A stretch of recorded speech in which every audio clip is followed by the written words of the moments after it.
Hello, my loves, writers, creatives.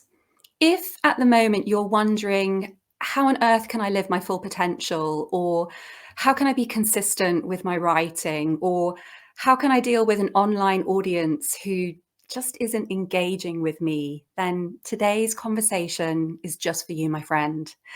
I'm joined by Deb Katz, leadership consultant and coach. And Deb has over 20 years experience, and she's just generally an amazing soul.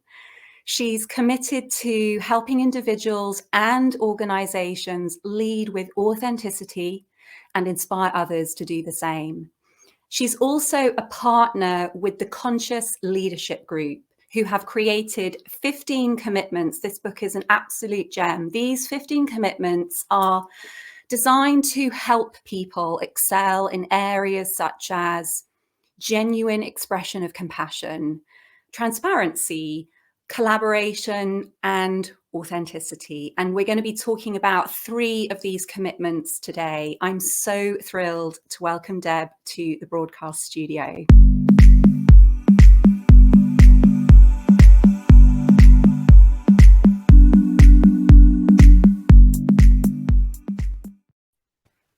Deb, welcome. Thanks so much. It's great to be here with you too and your audience.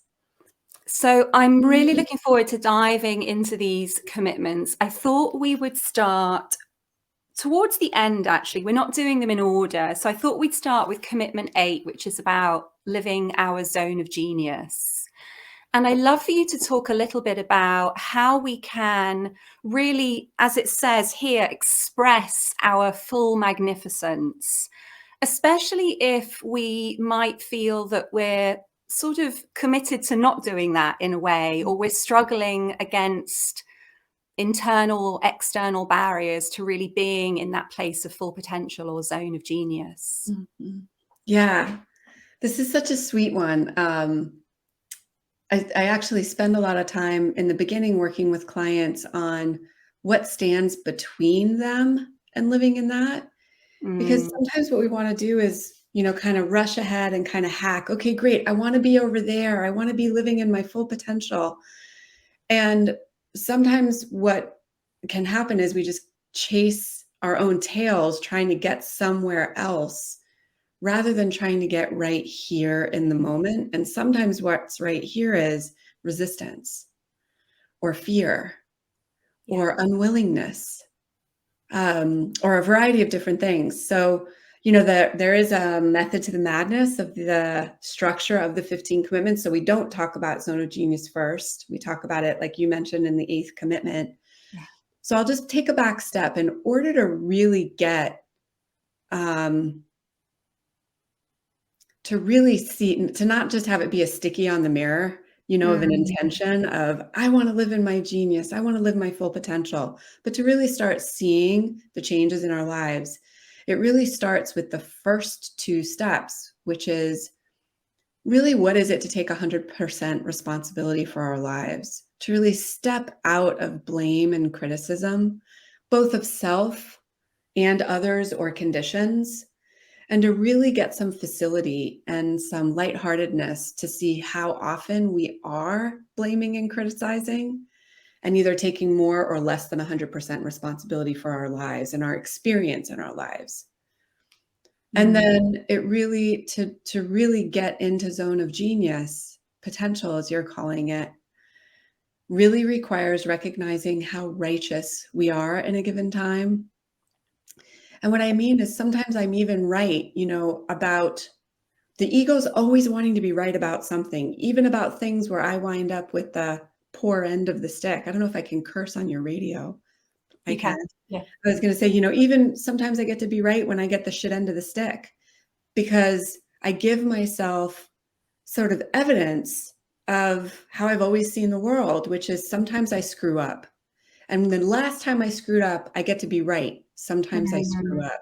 So that's even a subtle form of righteousness that's important to be able to see in the self, care for the self when we get righteous or blamey, so that that part can de-escalate and something else can emerge. And then before the show, you and I were just talking about another really important piece in discovery and stepping into genius is being willing to feel our feelings all the way through to completion. And that's commitment 3.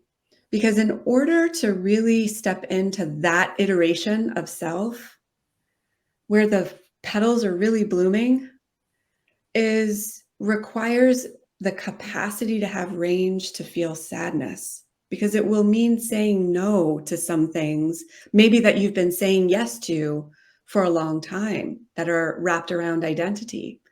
Maybe you live as an obligated adult child of um, ailing parents, and you spend much of your time in obligation caring for people you care deeply about, but that's outside your zone, and something inside of you is dying Mm. while you're caring for that. And so requires being able to feel the sadness of saying no to something, finding other avenues where people can get what they need around you without you over functioning Mhm. in a variety of different ways, whether it's with family members or over functioning at other jobs, to really feel the loss of saying no to something, to be able to really say your yes to what you're here to bring through. Mm. It takes a lot of emotional intelligence, I think, and emotional literacy Mhm. to step into that genius, that potential. Ooh, there's some really beautiful points here, Deb. Couple of them that I just love to go a little deeper into. And I sort of have a couple of confessions as well, because I sometimes I think it's really useful for my audience to have like an example of Example. someone, like if they're thinking, I kind of get what Deb's saying about taking responsibility and not blaming. And as you were talking, I was thinking, for me, when I was first starting out as a writer, I used to point my finger at the industry and be like, oh, the industry's to blame. Like, the industry is really hard. The gatekeepers are just so mean. And things really shifted when I was like, what can I do to make this situation different? And doors doors were closing, like in you said it, the way that you said, oh, we can have that kind of comfort with being right, even if the right is not a nice right. Like, whenever a door closed in my face, you'd be like, see, I said it was really hard. Exactly. So I could just really sense the sort of evolution that's required to not point the finger at the industry and say it's hard, to not take that kind of uncomfortable comfort when you do get rejected, to be like, see, I said it was impossible. And that last one, I'm, almost embarrassed to admit, my grief was things like giving up Netflix, Yes. giving up 2 hours a night to basically be like, what if I were to invest that 2 hours a night in my career? So I Yes. I grieved my box sets. Right. It's so true. I'm inspired by what you're saying around examples, because it's so subtle. We just are the fish in the water we swim, and we don't know there's another way, because this is the water we're in. It seems like we're seeing so much until we see a little bit more. And so it's the state of, it's so easy, at least my experience of, I have a lot of artists in my life in various different mediums. One of the common threads in the artist community is culture doesn't value art, Mm. whether it's literary or, sculpture or music or painting. And, that the old idea of, if you're going to be an artist, you're going to be poor Mm. in some financial way, is very common in circles I run in. Yeah. And, like, to your point, the idea that, well, it's the system's fault I'm not succeeding. Yeah. And there's probably a lot of evidence to prove that that thought is true. And it's going to require really digging in and a real sense of curiosity to Mm. question our thoughts and to recognize the distinction between stories and facts. We can make up stories that seem like facts, Mm. but real facts are by definition from the book you held up was a fact is what a camera could record, Mm. and a story is everything else. Yeah. And so often we're relating to life through the lens as if there are facts and they're actually stories, and we're escalating ourselves based on the stories we're making up, Mm. that will validate us, Yeah. even validate us for thinking we can't succeed. So it really requires a devotion, a discipline to looking under the hood of our own beliefs, which is genius work. Mm. Because at least, and one of my colleagues on our team with the Conscious Leadership Group, Erica Schreiber, one of the partners, she focuses and specializes in genius work and Okay. supporting people identify that. And Yeah. there's some prep work to do first to get ready to really ripen the system Mm. by doing some inquiry into our beliefs about ourselves and how at the effect many of us feel Yeah. uh, of systems, peoples, and I suggest that's an illusion. We're not at the effect. We have so much more agency than we're actually operationalizing. And that's what I get really excited about supporting people recognize is how much power they have right in their current role in their life Mm. Yeah. by taking responsibility. Yeah. One of the things I noticed in terms of coming to that place of like letting go of the illusion of all writers are poor, Right. the system's rigged against me. It goes back to what you were saying in terms of feeling the fullness of those emotions, feeling the feelings right through to the end, because I could hear myself telling this story, but there was something different going on in my body. I could feel in my body that there was something else. Yes. And it was my commitment to be like, where would this feeling take me? Like, it's an interesting feeling. I prefer the possibility of that feeling to the story which I'm telling myself, which it always has the same ending. It's so boring. I know where that takes me. So I So think scripted. the reason I'm here with my business as an artist is because I'm just committing to following that feeling because I know Mm. that feeling's leading me to freedom. Yeah, it's so I so appreciate your bringing the somatic experience in. I imagine when you say feeling, you mean both emotional and sensational in your body. Yeah.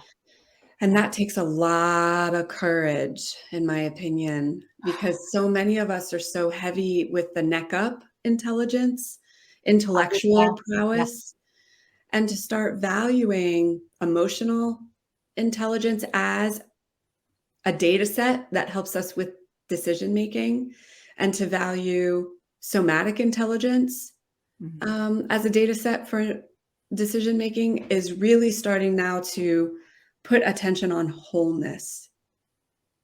And as a whole being, we can make decisions sometimes that seem to make sense, but inside the body is contracting, the body is unwell, the body doesn't feel well. It wasn't a decision that supported wholeness. Mm.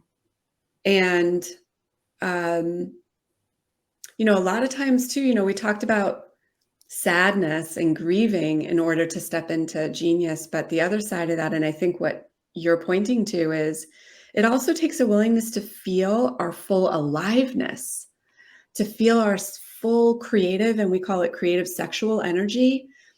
That isn't about sex necessarily, but it's that energy that is humming through every human being that wants to birth something into existence, a Mhm. book, a piece of writing, a poem, an important article.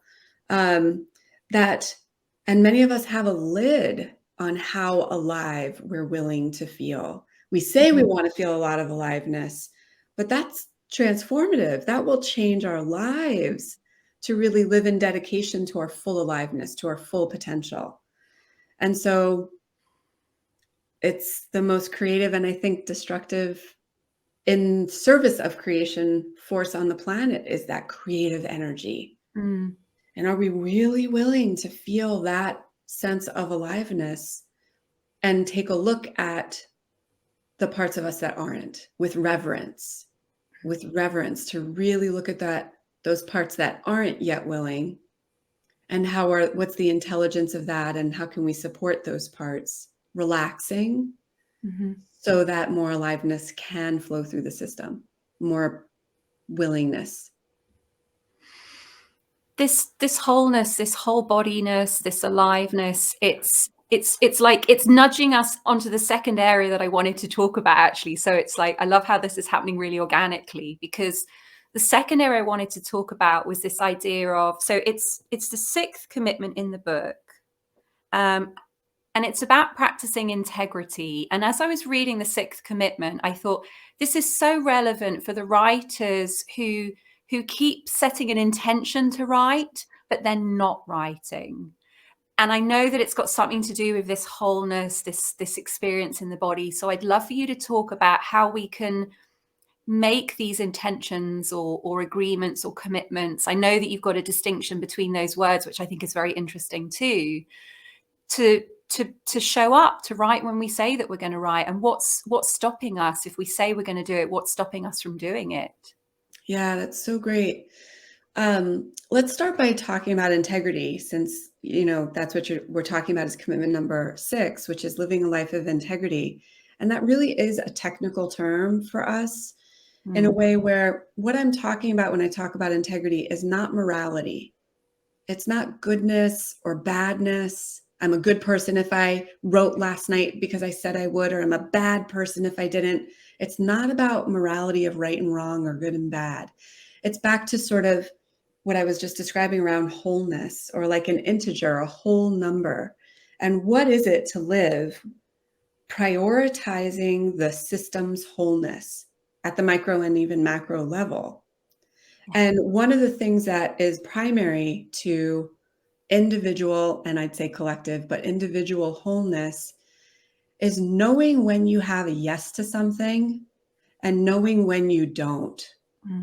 In my experience in my own life and working with many people, is a lot of people say yes to things they don't actually have a full yes to. And then it's pretty predictable that they will not do the thing, or they will delay the deadline, or it's predictable. If you have someone in your life that's consistently breaking agreements or not meeting deadlines, a great conversation to have is, did you actually really have a yes when you said yes? Not to come to it from a policing or punitive place, but a place of inquiry of, did you actually really have a yes? Was there a little part of you that had, I call it like a niggle of awareness, something in the body that said, I don't really know, but I don't want to let them down. Yeah. Or I don't really have a yes, but I think I should.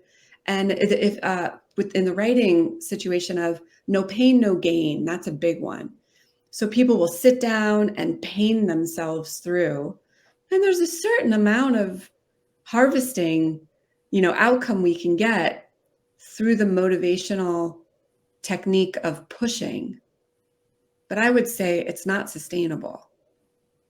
And really tuning into what our yeses are, and going in life, making choices with where our yeses are, and being realistic while stretching, sure, is really valuable. So if someone, listening has been thinking, my goal is to write 1,500 words a day, every day for the next month, but the last 3 days they see they haven't, really take a look. Do you really have a yes to that? Do you really have a yes to that? Like, do you light up? That's what I mean. Does your being light up? And go for your being lighting up. Because one choice you make where your being lights up will open the door to more options where you light up. And that's what you want. That's what we want for you, and is more people lit up in the world. Yeah. So maybe renegotiate with yourself. Maybe it's 1,000 words a day. Maybe it's 1,500 words every other day. Whatever it is, like, find the win for you that is a yes. And it's going to require, in my experience, sort of the discipline, a devotion. Yeah, I'm curious as to what that might look like. Because as I'm listening to you, for me, I know I'm like, oh, I know how I would make that negotiation. I would test the daily target, or test what I was setting myself to do, and then come back in and feel. And if it didn't quite feel right, I would tweak the goal. Is that kind of back and forth like a common way, or do you have another way that you might be working with someone to teach them how to test, come back in, feel it out, and then tweak? Yeah, there is. There's an exercise I love to take people through. I don't know if we have time to do it right now, but it's literally closing the eyes and dropping down into the body and trying on, if we use this example, trying on, I want to write every day, I want to write every day, 7 days a week, 1,500 words a day. And notice what happens in the body. Temperatures, sensations. Do you notice openings, contractions, moving towards, moving away from? Actually tracking that as a sensational experience.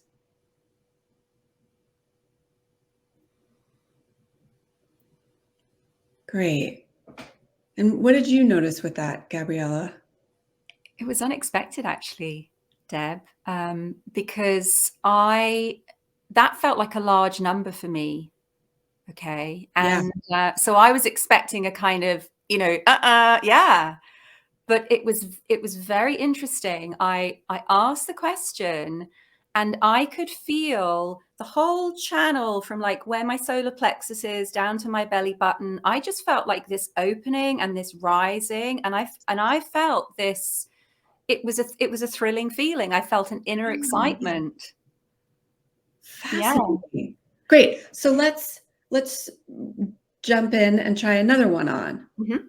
just to give us an experience of this. So now try on, um, I want to write every day, 7 days a week, 2,000 words a day.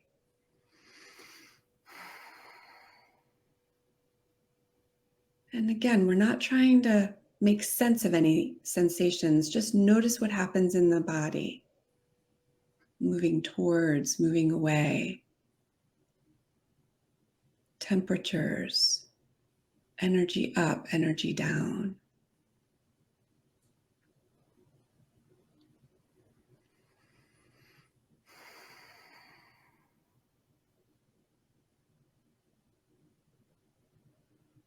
Okay, great. What do you notice with that, Gabriella? Now we're trying on 2,000 words a day. Yeah. So for that one, I felt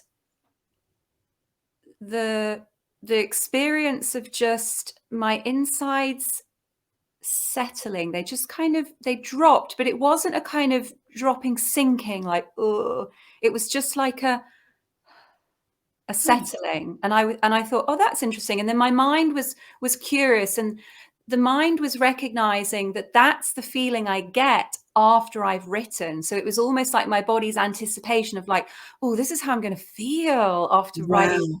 2,000 words. And then I felt almost as if a light wind, like a light breeze, was just blowing through me. Fascinating. Fascinating. Yeah. Okay, let's try one more on. We'll This just is try fun. one more because Okay. we're we're actually checking with the system. Mm, So we're having different experiences. Let's just try one more on. okay. Try on now writing 5 days a week. We've been trying 7 days a week. Mm, So let's try 5 days a week, 2,000 words. okay.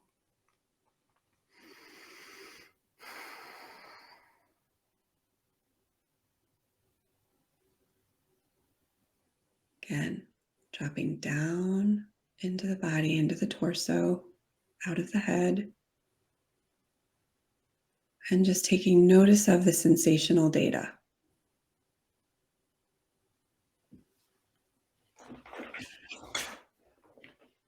Energy up, energy down, moving towards, moving away.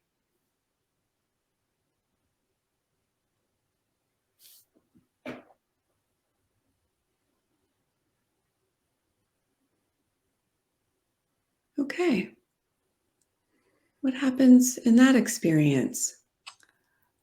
So for this one, again, it was almost instant. When I said 5 days, I almost didn't get to the 2000. I could feel the shift already, and the only way I can describe it was as if I became entirely solid and impenetrable. Yeah, so what's coming to mind now is an anvil. Yes? It's like I just turned into this solid, impenetrable, impervious, just nothingness, just heavy and blank. Interesting. Great. And so now you just have 3 different data sets. And this, I think, in my opinion, this is where the discipline, this is where the devotion comes in. This is where choice comes in and prioritizing your experience. So now as someone who just experimented with that, you just get to choose, okay, which experience do I want to open to? Yeah. Do I want to open to the anvil, the impenetrable heaviness? Do I want not so much? Do I want to experience the wind and Mm, this sort of stillness, mm, something you've likened to after completing something? yeah. Or the first one, which was sort of an upwelling of energy and kind of bubbling. Um, Mm, and it might make no sense to some parts of you. Some parts of you might want to use a different metric that is more familiar to you, that makes more sense, that you could talk about with other people.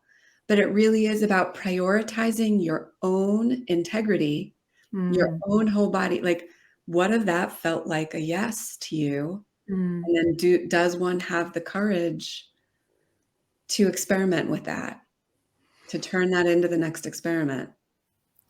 And I think courage is really the right word, and it makes me remember what you said about what we may have to say no to, Yes. because it's clear to me that my body, and I trust that, for me, that feels like my soul. It feels like why I'm here is basically saying, yay,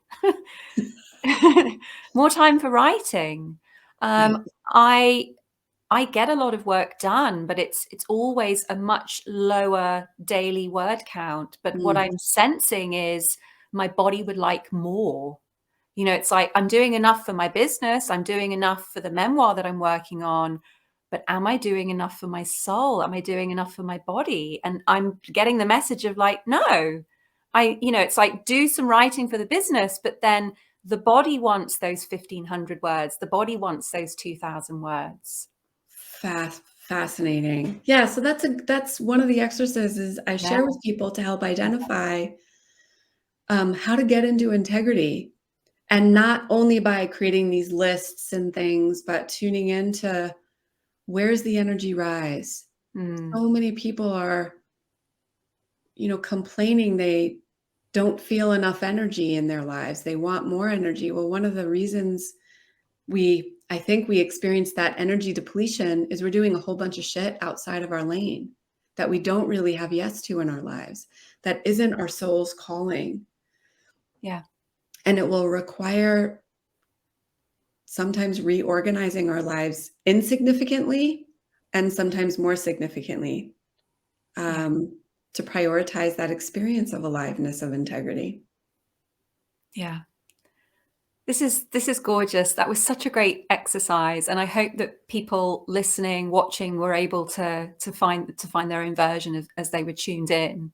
Yeah, it makes me think too, on our website, which I know you're going to make available to people, We'll put links in. Yeah. there's you can even link to this on commitment number 8. One of the founders of CLG has a meditation on how to identify your whole body yes, and the Okay. subtle yes and what a no feels like. It's maybe a 10-minute meditation. It's lovely.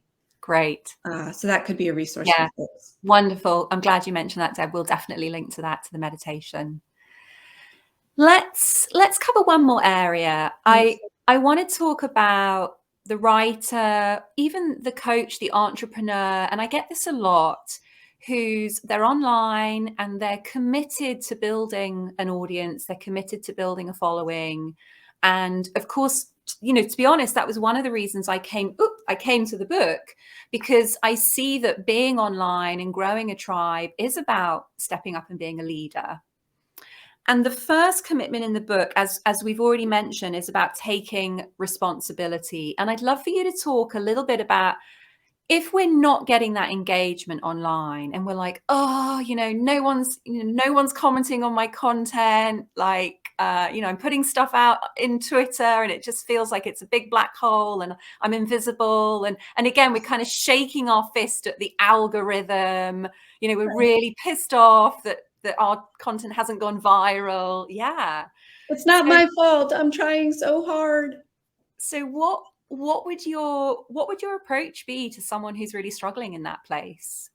Yeah, well, I think the first thing would be, and this is sort of the nuts and bolts of our coaching method, is let's really take a look at all of this activation, all of this reactivity.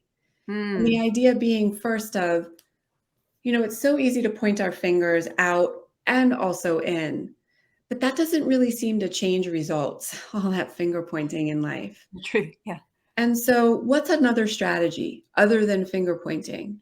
And what I'd like to offer is a strategy of, let's look inside at our own reactivity first. Let's look at the lenses through which we're looking at not getting the kind of engagement online that I'm trying to get. And I'd say, great, how are you in relationship to that issue? Are you in relationship to that issue from a place of reactivity or from a place of trust? And most of us are hardwired, based on the work of Katie Hendricks at the Hendricks Institute, who much of this work comes from, are suggesting that more than 95% of us are spending more than 95% of our time in a reactive state.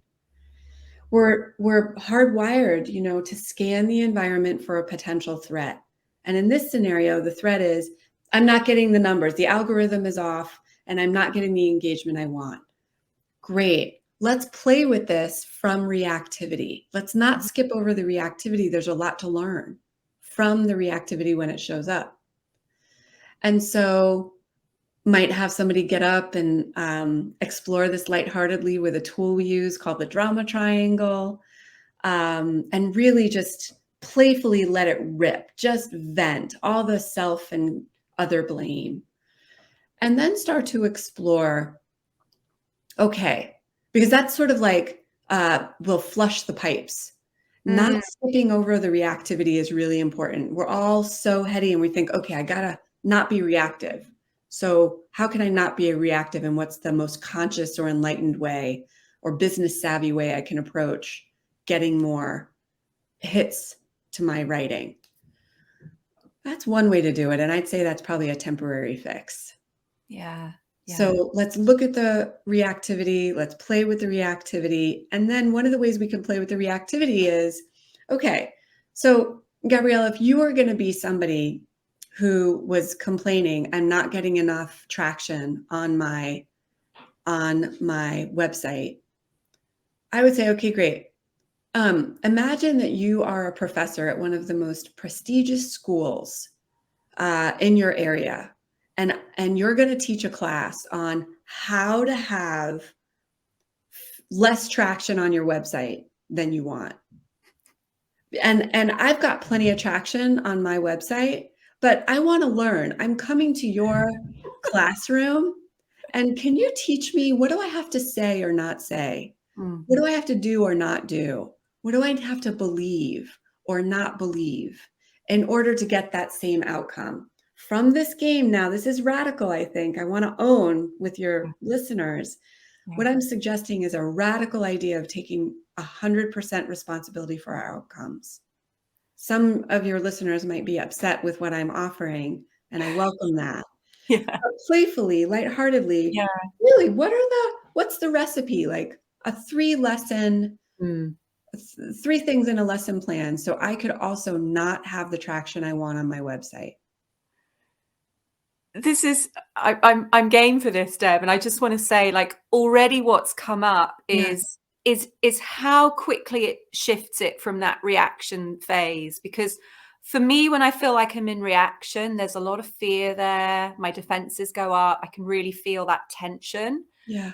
But as soon as I start to laugh about it, it totally diffuses that. There's no sense of shame of what I'm about to reveal. When I'm in reaction stage, I think there's a lot of shame that's kind of got like a mink coat and it's trying to pretend to be something else, but it's shame there. So 3 steps for zero engagement. I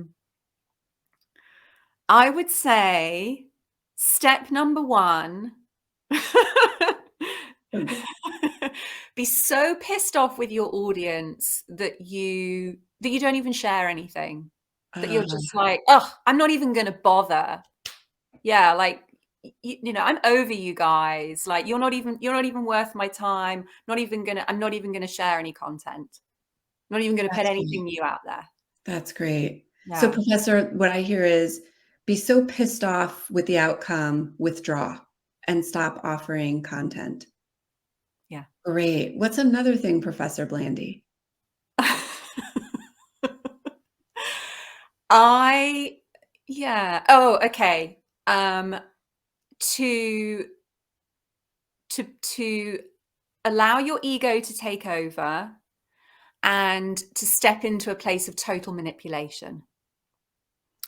So to create content that you think is really clever because you Oh, think you're manipulating people into engaging, um, but is basically just content that is toxic and people are just like, ugh, like what is that? So to think that you're being clever, to allow the ego to take over and be like, I know, let's manipulate the outcome. Let's try to control people by being really devious in the content that you put out. And so that great. there's no nutritional value in it at all. It's simply designed to hoodwink people. Great. Let me just get this. I'm in the back of the class. I want to make sure I get it, professors. So what I'm hearing is to create content just to try to get engagement, and that content I might not even really be invested in, but it's just trying to manipulate to get numbers. So I'm not really deeply connected to what I'm offering. Is that right? Yeah. Okay, thank you. That's Yeah. helpful. That's Yeah. It's all helpful. about the get. It's all about the get, Yeah. which is empty for me and them also. Okay, Yeah. great. Yeah. Anything else come up, Professor? I would say step number 3, even though you may have followers or people in your network, to engage with them, zero engagement with their content, zero engagement with messaging, just zero interaction on what anybody else is putting out there. Don't message anybody, don't share any love, just give nothing on that kind of networking, messaging, getting to know people front. Yeah, that makes a lot of sense. This is a great I think you've given me a guaranteed lesson plan for how to not have engagement with my material also. And one of the things I thought was step 1, aside from withdrawing, Professor, was take the lack of engagement really personally. Oh yeah. That Like, that's really great. take 'Cause it personally and just have it feel shit. mean yeah, and You have it feel shit for 2 weeks. It's yeah. really good for that. Make that mean something about my value. Make that mean something about who I am. So withdraw Mm. and then manipulate a Mhm. bunch of folks by producing content just to get clicks. And oh, I think I'm forgetting the second one was That was the second one. that was the second one. Yeah. And then the That was third the second one one. was not engaging in networking and part of the community. Yeah. Yeah. Ah, I think if I followed those 3 steps, I too would have lack of engagement or that I would complain about it. And Yeah. so this is one of my I probably teach a class on something every day. It's one of my go-to tools to take the focus of my attention back where it matters, which is on Mhm. me and my experience, not on what other people are and aren't doing, Mm. but back on me, right? So one of my complaints could be something like my partner is defensive. Wish my partner was more open. Teach a class on how to have a defensive partner. And my gosh, is that transformational? Yeah. Seeing how I'm organizing myself to have this outcome.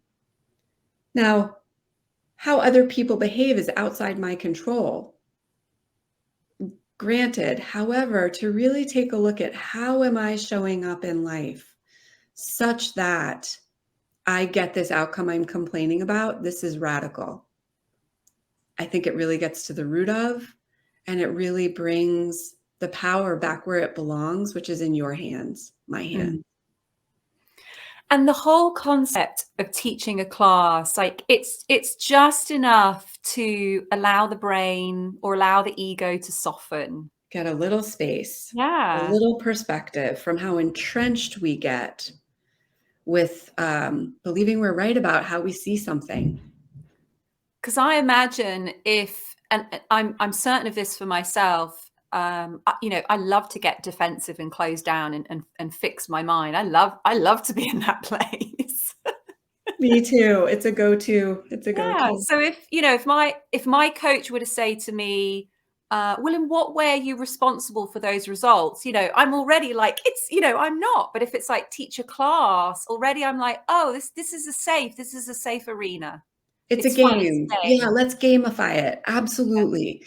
And my experience sharing this tool with people for the first time, like smoke will come out of people's ears because it's really changing the perspective from the point of view from which you're looking at the scenario. And it's like, what do you mean I'm creating lack of engagement? That's not, what do you, and are you blaming me now?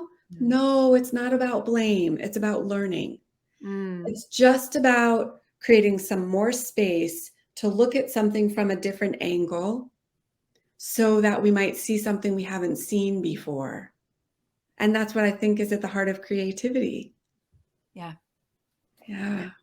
The other thing that was really interesting is how you were role playing it, because I genuinely felt that you were excited about the tips that I was giving you, and that really, really helped actually. Because again, there was no judgment. There was no like, wait, are you saying that you've been manipulative online? You've been doing what? Yeah. So it was No. like there was, I could really sense myself being like, oh, come on, come up with like the worst thing that you've done. I felt like a total freedom to share that. Good. It really shows me how important it is when we have conversations with people, or we set a framework for a conversation with someone who's kind of on board with us, versus getting in a conversation with someone when we're both agreeing to just complain about how the online world just sucks. Right. That's not so, I mean, that can be validating, to create a peer group of folks who we can all bitch, moan, and complain and validate how right we all are about something. But I don't find I tend to grow in those environments. And it isn't building me, or when I'm doing that, which I do sometimes as a human being, I'm not building someone else up either by Mm. helping them see something they haven't seen before. So I agree. It really is valuable to hold self with acceptance, hold other with acceptance. And you got that. I was in full acceptance of your humanity. I haven't really met anyone that has done anything on some level that I haven't done either. Mm. Have I put content out in the world that I wasn't related to? No, because that's not my thing. But when I open the aperture of that and I see, have I ever contributed something trying to get something from someone? Yes, Mm. I Mm. have. So I know that part of myself. I love that part of myself, and I'm going to love that part of you too. And let's Mm. play with it Mm. and let's learn from it. I think to me, again, it's such a gorgeous point, Deb, that if you're willing to admit that there is a part of that in you and you're able to love it, that then enables you to love it in me, rather than if you're like, I'm going to deny that I've done that. So that means that I'm going to judge you for doing it because like it's all wrong and we shouldn't be doing it. So that seems like a really important piece, to be able to see it in yourself and love it in yourself, and then you can love it in others. Yes. It really is the first two, the primary pillars in this way of being is first awareness. Can I get aware of, yep, I'm in a reactive state. Yep, I'm righteous and defensive right now. It's a very different conversation you can have when, Gabrielle, if you were to say to me, hey, Deb, I notice I'm withdrawing and I have a thought you're defensive right now. And for me to say, no, I'm not, you're defensive. And where that conversation is going to go versus, oh, wait a minute, let me check and see. Yeah, you're right. I am defensive right now. Hold on. Let me see if I can shift. It's a very different place we can go. So that awareness and self-awareness Mm. of our own selves, and then following that up with acceptance. And I'm not talking about accepting myself for being defensive, the content of whatever is going on. I'm Mm. talking about acceptance of self for being a human being Mhm. who just got scared Mm. and is defaulting to an old coping mechanism. Can I Yeah. accept myself? Can I grant myself the right to be a human being who's triggered in a given moment? And Mm. the more and more I do that, the more and more I can grant any other human being the right to be human and also triggered for a moment. Awareness and acceptance. And it all starts with self. It's always an inside job first. Yum. That Yeah. yeah, I just it and what's so lovely is just hearing you talk us through it, because I can sense your own experience of that, and it just really helps, where I was just observing you being like, "Oh, wait, let me check in," and, "Oh, yeah, you're right, I was being defensive." Like, I could just I'm like, I'm in such honor of someone who Mhm. has that self-awareness, who's able to basically just pause and do something as brave as, like, "Let me just see," and to be able to know that they are. Like, that takes a huge amount of practice and skill, Deb. Yeah, I agree. And it comes from, I think, a lot of reps from uh my pattern in my life has been, when I'm under stress, when I get scared, I get very controlling. That's what my personality does. And I've gotten a lot of goodies out of being controlling in my life. I can get a lot of shit done Mm, to a lot of people's benefit. mm, However, I have also burnt a lot of bridges. I have a big gulp in my throat right now, just acknowledging mhm. some relationships I've damaged or dissolved from my unconscious controlling ways in my life. And so, it's really taken a lot of reps to recognize the awareness, yep, being controlling now, and it's not of service, because sometimes controlling is of service, but unconsciously controlling, I'm finding, has not been so of service. Yeah. And then getting more awareness of that, and then simultaneously doing my practice to, wait a second, Deb, yeah, I just got scared. Some people aggress, some people withdraw, some people freeze. Mm, As their coping mechanisms, I tend to control and aggress, and I do that sometimes as a human being.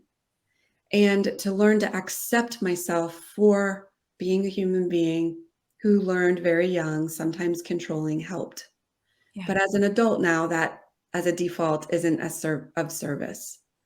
So it's by coming to accept my own humanity over and over again as I am human and as I stumble over and over again in my life, and then getting up and learning from it every time. Learning from it, being more interested in learning than I am in blaming or criticizing myself Mm. or others. So I if I appreciate can, I appreciate you sharing that, Deb, because I think the danger is when someone can talk about a self-aware experience, at that stage it sounds easy. But like you say, it's taken a whole lot of reps to get there. And those reps are still in progress, because we still catch ourselves. Those defaults, they stay there. with intelligence, they develop when we were very young, with intelligence to help our little selves, our little people selves, get our needs met. Again, Gay and Katie say these strategies, Gay and Katie Hendricks suggest these strategies are in place, all of them, these default operating systems, by the time we're somewhere between 6 and 8 years old. So as little people, we develop strategies to get our needs met. Mm. And they're still in place in our adult human bodies because we develop them with intelligence. And it's just time to recognize sometimes those older defaults, like blaming our audience, so that we don't have to feel the disappointment. It's Mm. easier to blame than to feel disappointment. That was a good strategy as a little person with a little nervous system. Mm. But if we want to have new experiences in our lives, it's going to require organizing ourselves to feel the disappointment or the anger or the scare, whatever it is we're trying to avoid, Mm. so that we can take ourselves into new experiences and then get new outcomes. Yes. And it Yes. does take reps because, Yeah. boy, can I be as human as the next person and Yeah. have lots to learn from. Yeah.